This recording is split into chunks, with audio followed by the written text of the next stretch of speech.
بسم الله الرحمن الرحيم الحمد لله رب العالمين والصلاة والسلام على أشرف الأنبياء والمرسلين نبينا محمد وعلى آله وصحبه أجمعين أما بعد. Donc nous poursuivons Inch'Allah tabaraka wa ta'ala notre lecture du matn de l'épître Safinat al-Najah du Cheikh al-Allama al-Faqih Salim ibn Abdullah ibn Sumayr al-Hadrami al-Shafi'i rahmatullahi alayhi rahmatan wasi'a. Donc nous sommes à la section 9, Barakallahu fikum, dans laquelle l'auteur, rahimahullah ta'ala, traite des annulatifs des ablutions. Donc on avait lu hier uniquement donc, ces 4 points.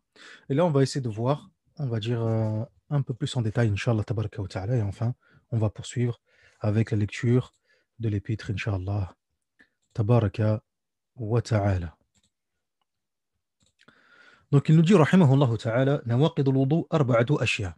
Donc comme on a vu, les annulatifs des ablutions sont au nombre de 4. Premier annulatif, tout ce qui sort des 2 orifices naturels, devant ou derrière. Al-kharij min ahad as-sabilayn, min al-qubuli aw ad-dubur, rihun aw ghayruhu illa al-mani.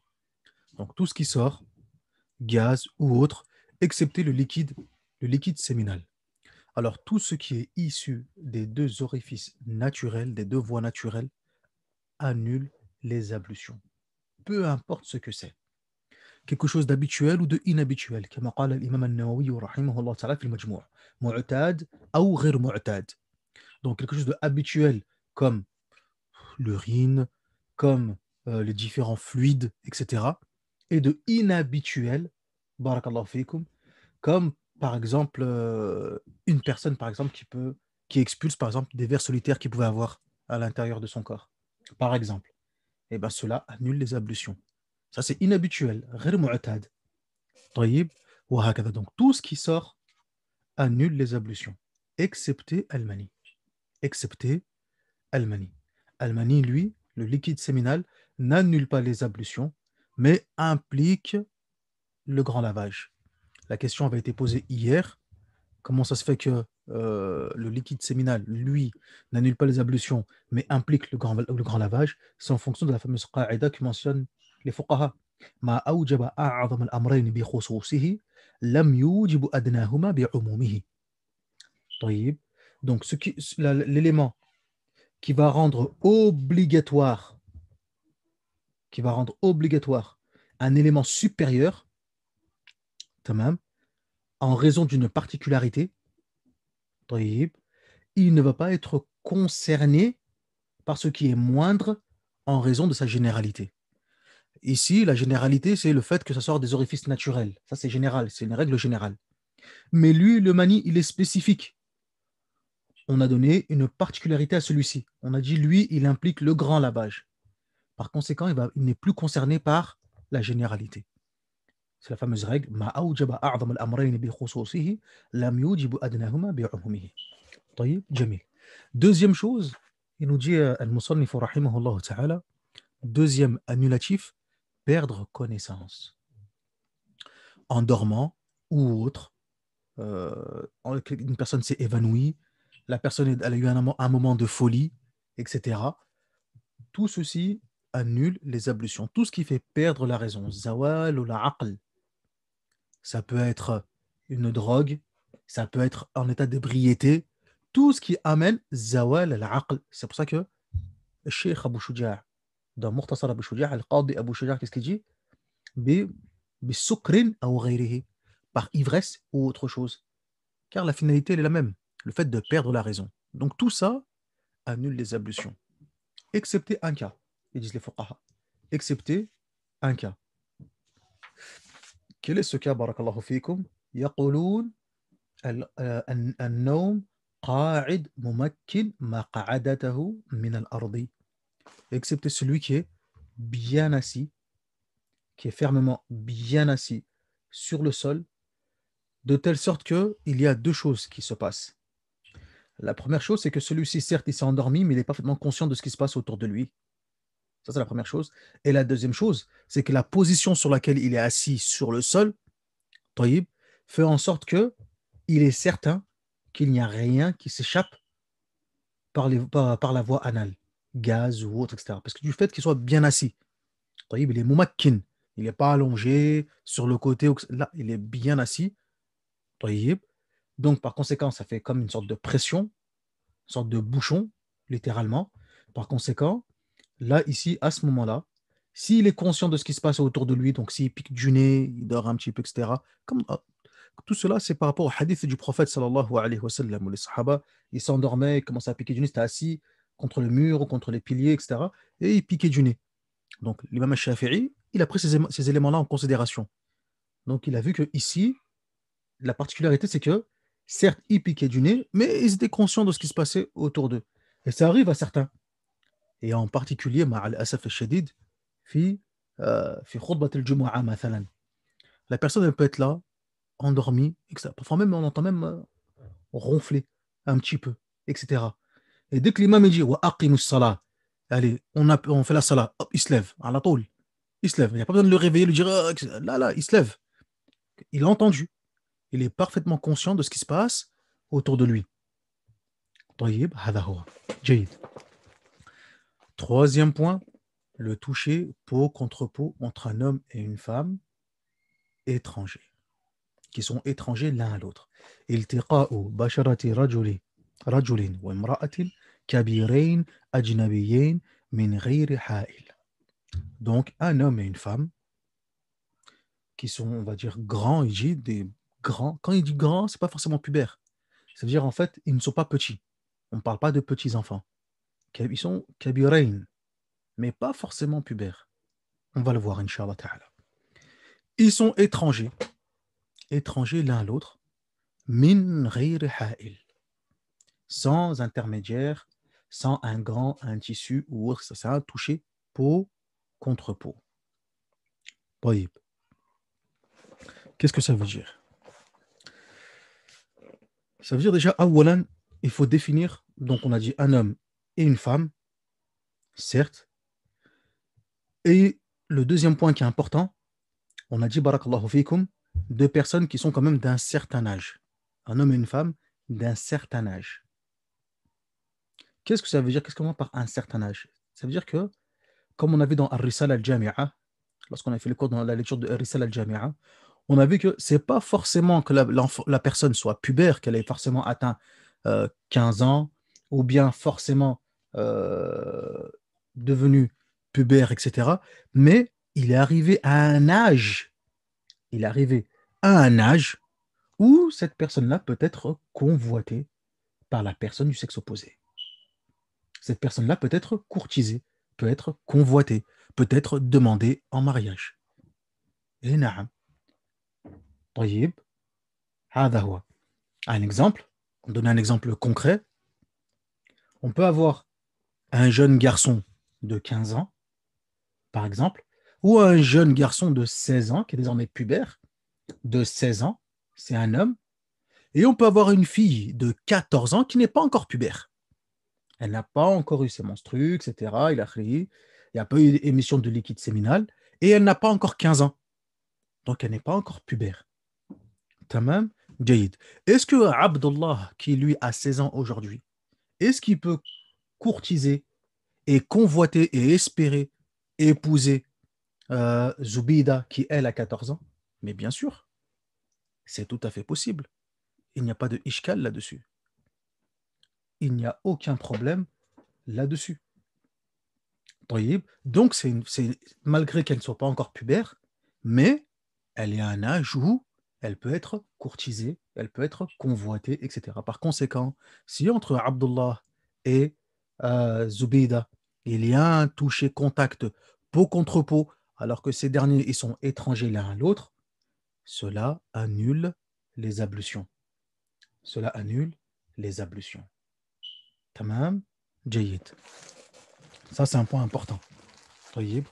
C'est pour ça que les fuqaha disent un âge raisonnable, normal, عادي, un âge ma'qoul, comme on vient de mentionner, 14 ans, 13 ans, 11 ans, 10 ans, etc. Mais en dessous, Là, par contre, on est sûr, c'est de la folie. Ça n'existe pas. En dessous, ça n'existe pas. Barakallahu fiikum. Tamam. Aywa. Mais, et ça, à l'époque, c'était très courant. Ça, à l'époque, c'était très courant. D'ailleurs, une petite parenthèse, barakallahu fiikum. Hein? Faut pas avoir honte lorsqu'on dit que lorsque les gens veulent essayer de toucher l'intégrité du prophète. C'est une parenthèse qui n'a rien à voir, mais la défense du prophète sallallahu alayhi wa sallam l'exige et cela est nécessaire. N'ayez pas honte, barakallahu fiikum. Quand on vous dit, ah, votre prophète sallallahu alayhi wa sallam s'est marié avec une fille qui avait 9 ans, etc. Il a akhri. Naam. À l'époque, il n'y avait strictement rien de choquant à ce niveau-là.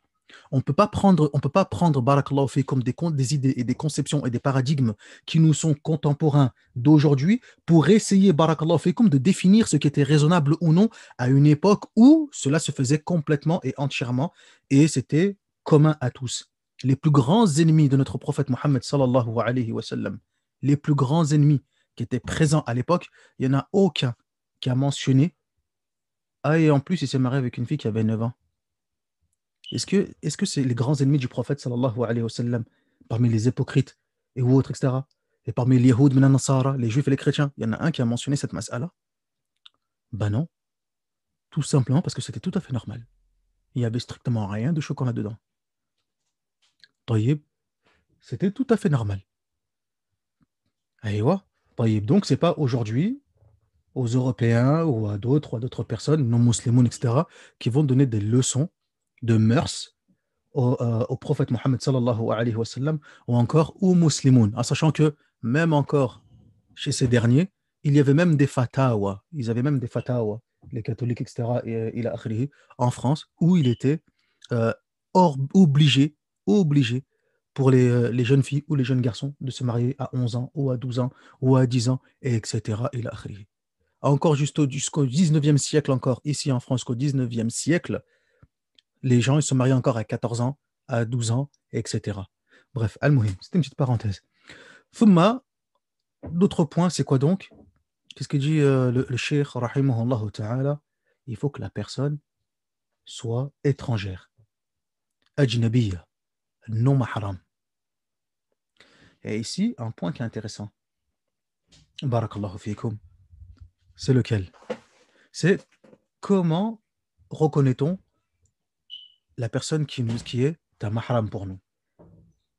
La personne qui est mahram, c'est la personne qui nous est interdit d'épouser. On ne peut pas se marier avec cette personne-là. De quelle façon détermine-t-on cette personne? Est-ce que vous avez une idée à ce niveau-là?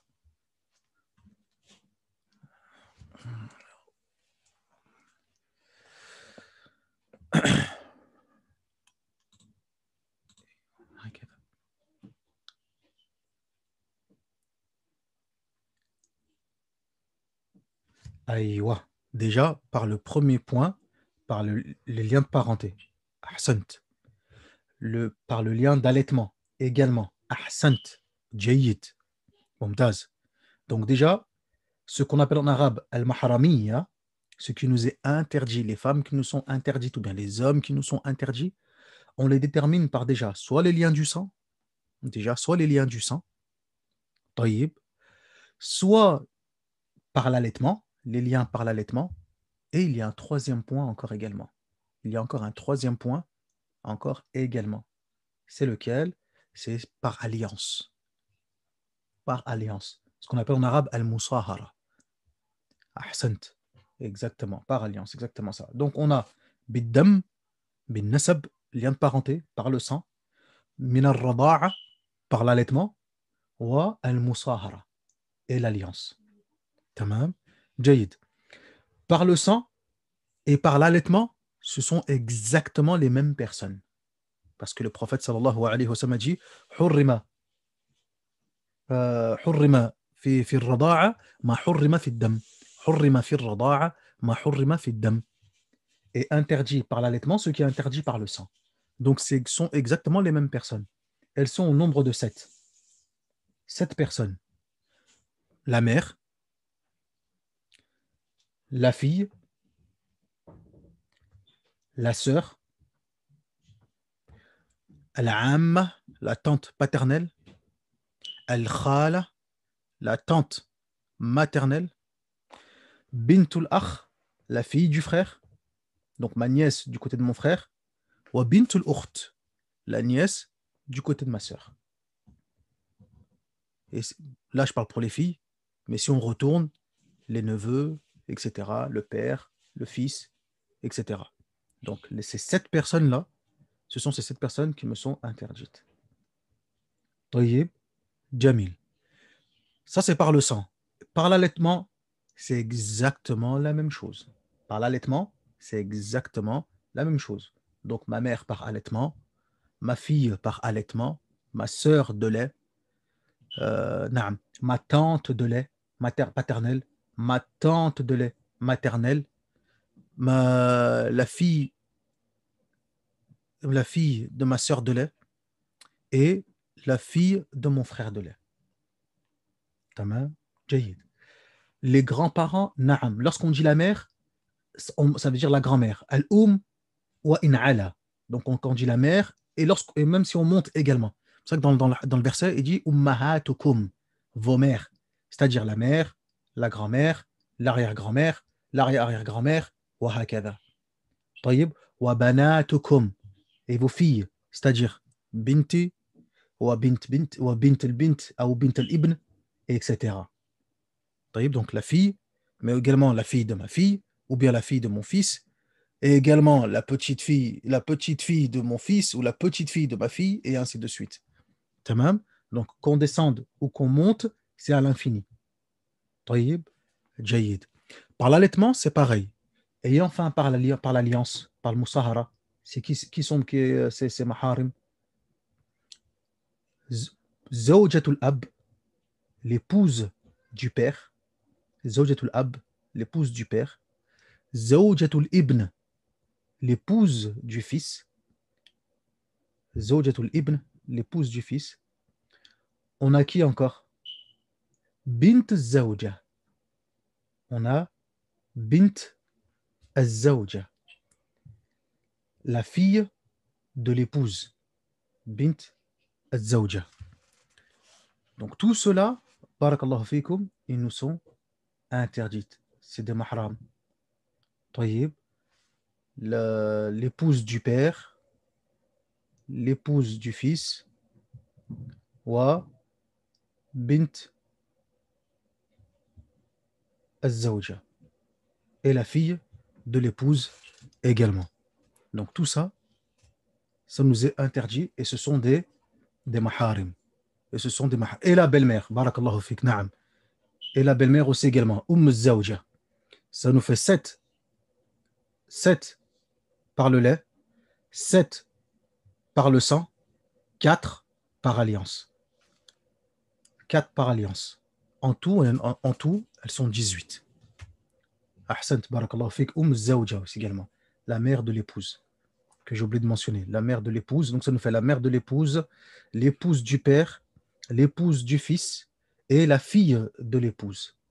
Donc 4 par alliance, 7 par le sang et 7 par le lait. Jayid. Donc ici, qu'est-ce qu'on comprend? Et là, c'est important. Ce qu'on comprend, c'est que entre frères et sœurs, les ablutions ne s'annulent pas. Entre la mère et son fils, les ablutions ne s'annulent pas. Tamam? Aïwa. Ça, c'est important. Tayyib, Jayid. Même si, parce que dans certaines familles, etc., notamment ceux qui sont d'obédience shafi'iyya, comme les Comoriens, etc., en tout cas pour ma part, j'ai été confronté à cela, etc., il y a cette idée que c'est la femme de façon absolue. Ça fait que du coup, même les sœurs, elles sont comprises, la mère peut être comprise dedans, etc. Ça a une source, mine de rien. Ça a une source. Bon, là, je m'étale un petit peu. Il y a une source, mine de rien, dans le madhab. Mais cette source-là, dans le madhab, elle est faible.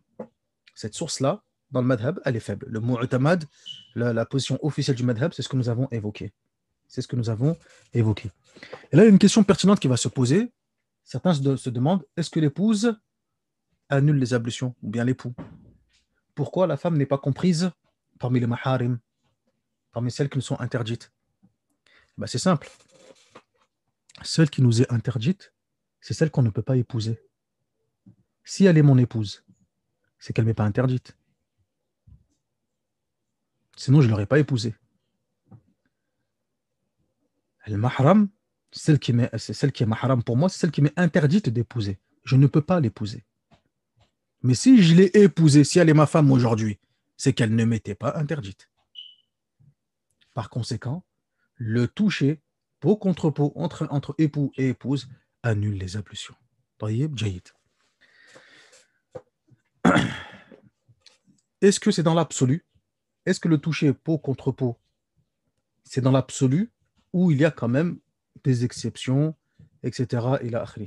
Il y a quand même des petites exceptions. Les fuqaha nous disent que quand on parle du toucher peau contre peau, c'est vraiment uniquement la peau, du point de vue cutané, la peau. C'est-à-dire que les cheveux, c'est pas compris dedans. Si je touche les cheveux, tayyib, cela n'annule pas les ablutions. Les dents, ils disent les fuqaha, les dents, al-asnan, ça annule pas les ablutions. Les ongles, toucher les ongles, ça annule pas les ablutions. Donc cheveux, dents, ongles, ça annule pas les ablutions. Tayyib, c'est ce que disent les fuqaha à ce niveau-là. Et enfin, dernier point, et ensuite on va s'arrêter là, Inch'Allah, enfin on va s'arrêter là, on va s'arrêter avec cette mas'ala. Dernier point, lorsqu'il y a un toucher peau contre peau, ce sont les deux personnes qui perdent les ablutions. Celui qui touche et la personne qui a été touchée. Al-lamis ou al-malmous. Al-lamis ou al-malmous. Celui qui touche et la personne qui a été touchée. Les deux perdent leurs ablutions. Tamam? Ça, c'est un naqid min nawaqid al-wudu. Mumtaz. Jayyid. On poursuit. Il nous dit ensuite l'auteur, rahimahullah ta'ala, quatrième point, massu qubul al-adami. Il y a encore quelques questions, je reviendrai dessus, bid'allahi tabaraka wa ta'ala. Il nous dit ensuite, rahimahullah ta'ala, toucher les parties génitales de tout être humain, ainsi que la partie anale avec l'intérieur de la main ou des doigts. Bon. Ça aussi, c'est un point important. Toucher les parties génitales intimes, devant ou derrière, cela annule les ablutions de tout être humain. Tout être humain. Donc, ça veut dire que les animaux, ça ne rentre pas dedans. On parle uniquement de al-adami, de l'être humain. Si on parle de être humain, c'est-à-dire que hayyan ou mayyitan, qu'il soit vivant ou mort. C'est-à-dire que celui qui lave le mort, etc. Tayyib. S'il est amené par inadvertance, son gant s'est déchiré, peu importe, etc., et il y a touché avec l'intérieur de la main, les ablutions sont annulées. Tayyib. Pourtant, la personne elle est morte. Mais c'est un être humain. C'est mutlaq, c'est dans l'absolu. Mumtaz, jayyid. La maman, ou bien l'ab, le père, qui change son enfant, ou bien qui nettoie son enfant. Son enfant, il l'appelle Abi, j'ai fini, etc. Qui lave son enfant. Cela annule également les ablutions. Également. À partir du moment où on a touché les parties génitales d'un enfant, d'un adulte, vivant ou mort, cela annule les ablutions. Tayyib, les nôtres ou autrui, peu importe. Cependant les fuqaha, ils ont précisé un point. Ils ont dit il faut que le toucher se fasse avec l'intérieur de la main. Ils ont dit que le toucher doit se faire avec l'intérieur de la main. Dans les deux cas, que ce soit le cas numéro 3, l'annulatif numéro 3 ou l'annulatif numéro 4, c'est l'imam al-Shafi'i lui-même qui a expliqué ces sujets. L'imam al-Shafi'i, qui est un imam dans la langue arabe, hujjatun fil lugha, comme on l'a déjà expliqué dans l'introduction, il a regardé aussi bien le verset qui concerne Aoula mastumun nisa, ou bien que vous ayez touché des femmes, et il a pris au sens littéral. Il a expliqué que ce verset-là signifie le toucher peau contre peau. Il a amené d'autres arguments, mais ici, on n'est pas là pour tout étayer. Mais voilà, il s'est basé sur le sens littéral du verset. Pareil aussi également concernant le toucher. Il y a un hadith du prophète sallallahu alayhi wa sallam qui dit Ida afda ahadukum ila farjihi. Si l'un parmi vous touche ses parties génitales. Et le terme utilisé en arabe, c'est afda. Et l'imam Shafi'i dit al-ifda ne peut se faire qu'avec l'intérieur de la main. Dans la langue arabe, ça signifie avec l'intérieur de la main. Qu'est-ce qu'on appelle l'intérieur de la main? De ce qui ne l'est pas. Ils disent les fuqaha, c'est lorsque tu prends tes deux mains, tu les colles. Tu prends l'intérieur de tes mains, tu les colles, comme quand tu vas applaudir. Tu les colles les deux, l'une contre l'autre. Taïb. Tout ce qui est caché, tout ce qui est caché lorsque tu colles tes deux mains, donc tes doigts, tout, ta paume, etc., tout ce qui est caché que tu ne peux pas voir, c'est considéré comme étant l'intérieur de la main. Tout ce que tu vois est considéré comme étant l'extérieur de la main.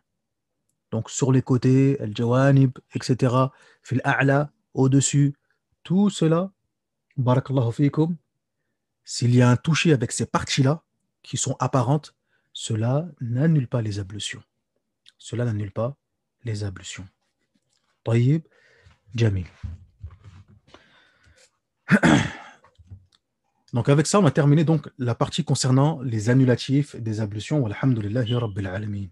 Tayyib.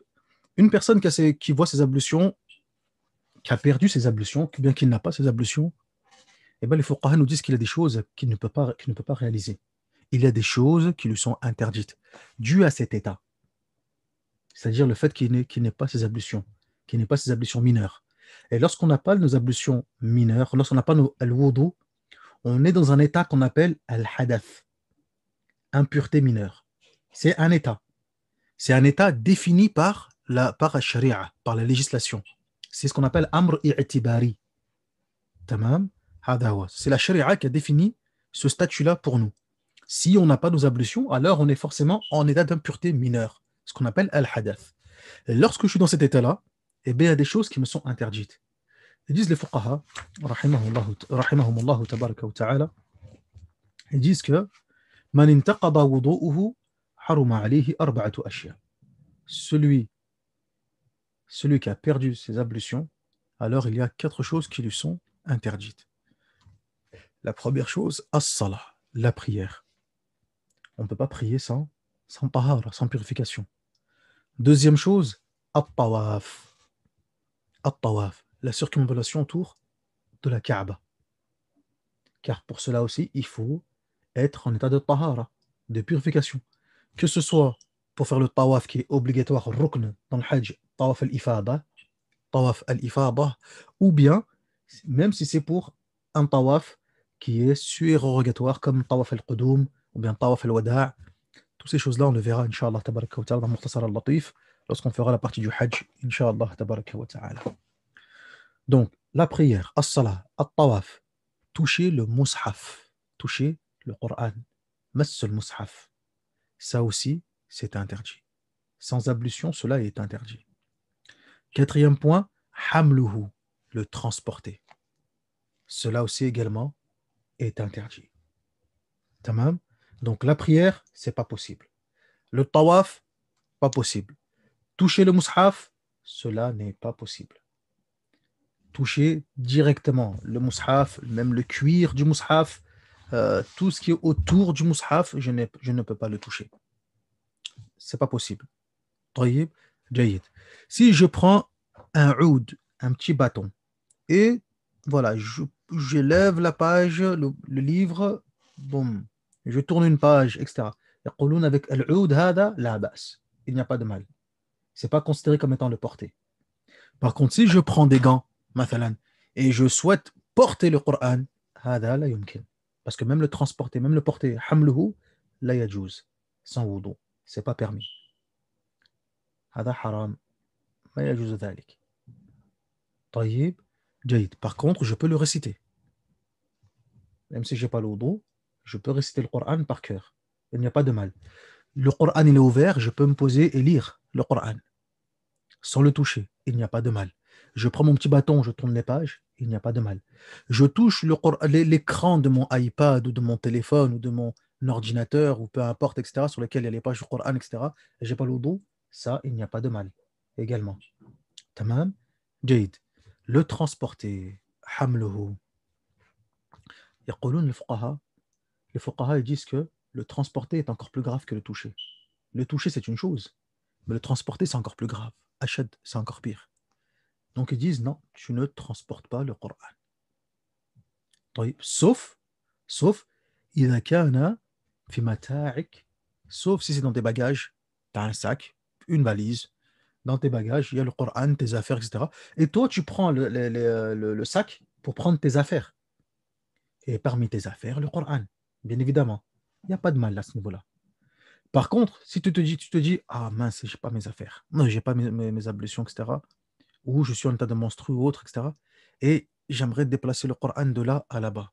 Et comment je vais faire? Tiens, bah, c'est pas grave. De toute façon, il est dans mon sac, avec mes livres, je transporte mon sac et je l'emmène là-bas. Hada, ils disent les fuqaha, la yajouz. Parce qu'ici, tu as transporté tes affaires, certes, mais ton but, ton qasd, c'est de transporter le Coran. C'est ce qui t'a amené à faire ce geste-là. تمام. هذا هو. طيب, on s'étale pas trop là-dessus, Inch'Allah, tabaraka wa ta'ala. ثم يقولون, il dit ensuite le musannif, l'auteur, rahimahullah ta'ala, nouvelle section, il nous dit يحرم على الجنوب ستة أشياء. Alors, celui qui est en état d'impureté mineure, quatre choses lui sont interdites. Celui qui est en état d'impureté majeure, junub, il est en état de janaba, il dit qu'il y a 6 choses qui lui sont interdites. 6 choses. Avant de poursuivre, qu'est-ce qu'on entend par état de janaba? État de janaba, encore une fois, al-janaba, hada amrun i'tibari, yaqumu bil badan. C'est encore une fois, c'est un statut c'est un état qui a été défini par la charia. La janaba, on ne la voit pas. On ne voit pas la personne, c'est pas écrit sur son front, je suis en janaba. Là, c'est un état, un statut qui a été défini par la charia en tant que tel. Et la charia a établi des caractéristiques, des sifat, des shurut, des conditions pour définir la personne comme étant en janaba. De quelle façon?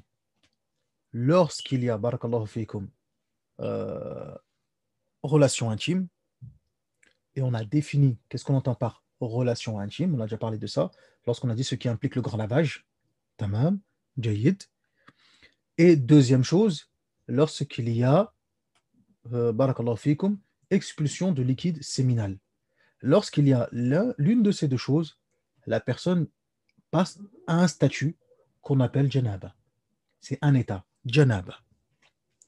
Lorsque cette personne est en état de janaba, lui aussi, il y a des choses qui lui sont interdites. Et nous dit l'auteur, rahimahullah ta'ala, première chose, si on remarque bien, les 4 premières choses sont exactement les mêmes pour celui qui n'a pas ses ablutions. La prière, le tawaf, la circumambulation autour de la Kaaba, toucher le mushaf, toucher le Coran et transporter le Coran. Donc ça lui est interdit, comme pour celui qui n'a pas ses ablutions, tout simplement. Seulement, il y a des choses qu'on va rajouter à celui-là, à cause de son état de janaba. Il n'a pas le droit de rester fil masjid. Rester au masjid, il n'a pas le droit. Il peut traverser le masjid, mathalan, il traverse la mosquée, il descend, je ne sais pas moi, dans sa ville ou bien dans son village, et là où il est pour descendre en bas, il doit traverser la mosquée. Donc il passe par la porte sud et descend, hop, et il arrive à la porte nord et il descend. Il n'y a pas de problème là-dessus. Al-Ubour, traverser la mosquée, être de passage à la mosquée, c'est pas un problème. C'est permis. Ce qui est interdit, c'est ce qu'on appelle al-lubth. Al-lubth fil masjid. Le fait de rester fil masjid. Ça, c'est interdit. Et enfin, 6e chose, la lecture du Coran. La lecture du Coran avec l'intention de l'adoration. Qira'at al-Qur'an biqasdi al-qira'a. Qu'est-ce que ça veut dire? C'est-à-dire que celui qui est en janaba, il n'a pas à lire le Coran. Il lui est interdit de lire le Coran. Même de le réciter par cœur. Hakada. Le réciter par cœur, cela lui est interdit. De réciter le Coran dans le but d'adorer Allah tabaraka wa ta'ala via cette récitation. Sauf s'il veut réciter des versets qui sont des du'a, par exemple. Sauf s'il veut réciter des versets dans le but de dhikr, d'invocation, de rappel. Avant de dormir, il récite Ayat al-Kursi, par exemple. Il lui arrive un malheur, inna lillahi wa inna ilayhi raji'un. Par exemple, ربنا آتنا في الدنيا حسنة وفي الآخرة حسنة وقنا عذاب النار مثلا. Donc tout ce qui est récité, mais avec l'intention de invocation, dua, ou bien de dhikr, de rappel, etc., ça, il n'y a pas de mal. Cela lui est permis. Par contre, réciter le Coran pour adorer Allah tabaraka wa ta'ala dans la lecture du Coran, ça, par contre, ça lui est interdit. La yajouz. Tamam? Jayyid. Ensuite, l'auteur, rahimahullah ta'ala, il poursuit avec une nouvelle section qui concerne les actes interdits en état de menstruation. Et on rentre dans la menstruation également, an-nifas, les lochis ou les lokis. Ça rentre également dedans. Donc, il a commencé avec ceux qui sont en état d'impureté mineure. Et ensuite, il est passé vers ceux qui sont en état d'impureté majeure, grande impureté. Et ceux qui sont en impureté majeure, eh ben, il y a deux types de personnes. Ceux qui sont en janaba, et il a mentionné les cas, les choses qui étaient interdites. Et il y a ceux qui sont en état de menstruation ou de loki, de lochi. Qu'est-ce que nous dit l'auteur, rahimahullah ta'ala? Il nous dit que il est interdit à la personne qui a ses menstrues, bien ses loki ou ses lochi, 10 choses. On est monté crescendo. 4, 6, 10. Il dit la première chose, les 4 premières choses sont encore une fois similaires. Donc la prière, le tawaf, la circumambulation autour de la Kaaba, mass al-mushaf, toucher le mushaf, hamluhu, le porter, le transporter, ça on l'a déjà vu. S'ajoute aussi, comme celui qui est en janaba, al-lubthu fil masjid. Al-lubth fil masjid, ça aussi également. Pareil, c'est interdit.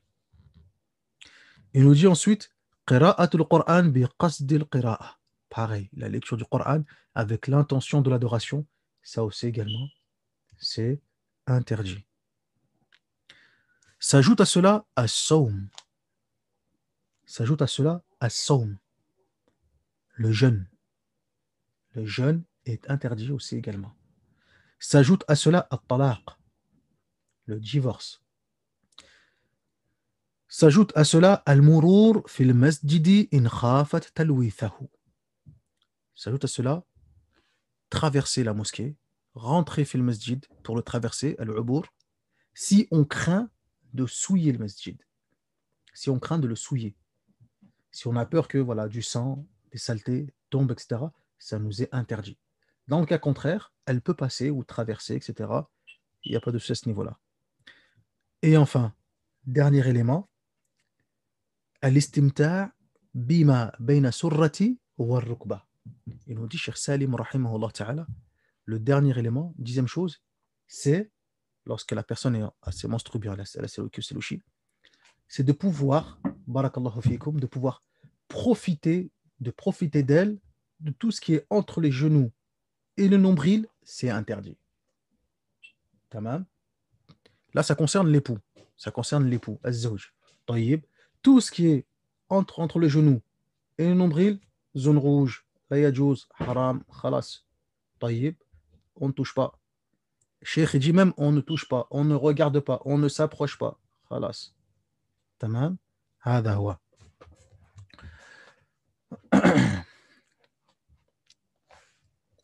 Toutes ces choses-là, tant que la personne, la femme, a ses menstrues, ou bien ses loki ou ses lochis, tant qu'elle ne s'est pas lavée, elle n'a pas fait son roussel, elle ne s'est pas purifiée, toutes ces choses-là restent interdites.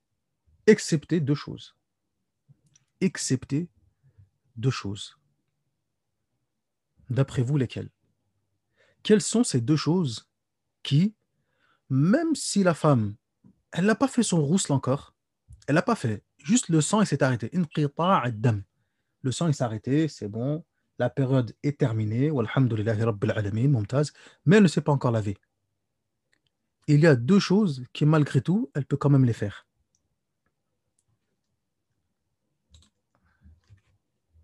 Aïwa, ahsantum. Ahsantum. Mumtaz, Jamil Jiddan, le jeûne. Première chose, c'est le jeûne. As-siyam. Exactement. Si, si par exemple, la personne qui connaît sa période menstruelle, elle connaît sa période menstruelle, et elle sait que, bon voilà, demain, normalement, bi'idhnillah tabaraka wa ta'ala, j'ai possibilité de jeûner. Et elle met l'intention de jeûner demain. Elle se dit, demain, je vais jeûner, Inch'Allah tabaraka wa ta'ala. Et durant la nuit, et durant la nuit, ça s'est arrêté. En effet, walhamdulillah, arrivé au matin, mashallah, mumtaz. Elle peut jeûner, bien évidemment, mais elle ne s'est pas encore lavée. Là, bas, elle peut quand même poursuivre son jeûne. Bihamdillahi rabbil alamin. Et la deuxième chose, ahsant ya akhi, wafaqak Allah li kulli khair. La deuxième chose, c'est le divorce. At-talaq. La deuxième chose, c'est le divorce. Quand on dit que le divorce est interdit, il me semble que la question avait déjà été posée dans la Majmou'a, mais c'est pas grave, on répète, Nouïd. Quand on dit que le divorce est interdit, ça ne veut pas dire que, barakallahu fikum, il n'y a pas de divorce à ce moment-là, etc. ila akhiri. C'est que la charia prévoit que lorsque on souhaite procéder au divorce, de faire cela lorsque la femme n'est plus dans ses menstrues, lorsque la femme est dans un moment où elle est en état de pureté, et de préférence dans un moment, barakallahu fikum, où euh, il n'y a pas eu de contact intime. Tamam? Hada huwa. Mais si la personne divorce malgré que l'épouse ait ses menstrues, est-ce que cela compte comme étant un divorce? Non, ça compte. Talqatan wahida. Ça compte comme étant un divorce. Hadith Abdullah ibn Omar. Radallahu anhuma. Ça compte. Lakin les fuqaha, qu'est-ce qu'ils disent? Ils disent les fuqaha, dans cela, il y a une sagesse. La femme, lorsqu'elle a ses menstrues, voilà, c'est hormonal, elle a fleur de peau, ça ne va pas, c'est tendu, etc. C'est pas le moment opportun et approprié pour aborder ce genre de choses. Sois patient, attends un moment, attends le moment où voilà, cette période elle passe, elle est dans un état de pureté, Inch'Allah tabaraka wa ta'ala. Et toi en même temps, ça te laisse le temps de te reposer, de réfléchir, de méditer sur la question. Et ensuite, après, si jamais tu souhaites toujours, dans ce cas-là, là c'est autre chose. Tamam? هذا هو. Mais billahi alaykum, là c'est notre mas'ala, on est en dehors des ablutions, mais at-talaq, c'est pas quelque chose à prendre à la légère. Ce n'est pas quelque chose à prendre à la légère. طيب, aywa, faut bien réfléchir et bien méditer sur la question. عندنا في المذهب, la base, c'est que le divorce il est détestable. Ça c'est la base. Et certains même disent al-hurma, c'est l'interdiction. S'il n'y a pas d'excuses valables, etc., si c'est juste comme ça, etc., il a khiri. Mais là-bas, c'est que c'est détestable. طيب, le prophète sallallahu alayhi wa sallam dit le croyant n'a pas à détester une croyante et vice-versa. On n'a pas à se détester les uns les autres, encore moins entre l'époux et l'épouse, etc. Il a khiri. Surtout qu'après, derrière, une fois qu'il y a eu l'indifa', une fois que la personne elle s'est énervée, etc., il a khiri, et ensuite, la personne elle regrette. Il n'y a pas longtemps, peut-être le frère il est parmi nous dans la majmoua à l'instant T, mais il n'y a pas longtemps, une question a été posée. Ou un frère nous a dit, voilà, barakallahu fik, que je suis marié, j'ai divorcé mon épouse 3 fois, subhanallah. Et maintenant, je regrette, j'aimerais retourner avec elle. Comment je fais? Ya ta'mat al-kubra. Allez, c'est une catastrophe. Ta'mat al-kubra. Faut pas se précipiter. Là, tasta'jil. Pourquoi l'ajala? Il y a plein de choses qui peuvent être dites, qui peuvent être faites à la place de tout de suite, automatiquement, allez, je te divorce. Hein. C'est comme chez nous. Chez nous, machallah, les femmes comoriennes, en tout cas pour beaucoup, tout ça, en tout cas l'ancienne génération, tamam, elle ne plaisante pas avec ça. C'est tout, il y a un problème. Si tu oses dire le mot divorce tout de suite, allez, tu me donnes mes 3 talaqas tout de suite. Tu veux parler de divorce? Ah, moi je discute pas avec toi, je veux rien savoir. Tu me donnes mes 3 talaqas tout de suite. Pourquoi t'es Pourquoi tout de suite les 3 talaqas? Peut-être une fois, peut-être voilà, ok. Peut-être par la suite, les choses vont s'arranger, peut-être que, etc. C'est pas pour rien si la charia donne des étapes comme ça. Peut-être pendant la période de Idda, on va revenir, etc. Et là, il y en a, non, non, non, non, non, je veux rien savoir. Tu as osé dire ça? Ah, c'est bon. Si tu pars, c'est fini, je veux plus te voir. Je veux plus entendre parler de toi, fini. Là, là, tasta'jilu. Fihi hikam. Il y a une sagesse à travers cela. Si la charia a été définie ainsi, C'est pas pour rien. Et derrière, après, on regrette. Derrière, après, on regrette. Parce que tout ça, c'est amal shaitan, tout ça. Tout ça, c'est amal shaitaniya. C'est son travail de vouloir séparer un croyant d'une croyante, briser un foyer, etc. Quand il n'y a pas le choix, c'est autre chose, comme dit Allah dans le Coran. Quand les personnes, elles ont peur de pouvoir, elles ont peur de ne pas être en mesure de pouvoir respecter hudud Allah, les limites et les lois d'Allah, tabaraka wa ta'ala, dans ce cas-là, qu'ils se séparent. C'est mieux pour eux.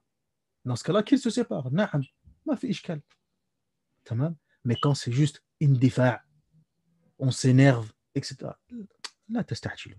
طيب قال المصنف رحمه الله تعالى, après cela, il est passé à une nouvelle section, أسباب التيمم. Il est passé vers un nouveau chapitre qui concerne les ablutions sèches. On va juste lire cette section et ensuite on va s'arrêter là, Inch'Allah tabaraka wa ta'ala. Et nous dit l'auteur, rahimahullah, les causes du tayammum, ce qu'on appelle les ablutions sèches, elles sont au nombre de 3. L'absence d'eau, faqd al-ma', la maladie, al-marad, والاحتياج إليه لعطش حيوان محترم.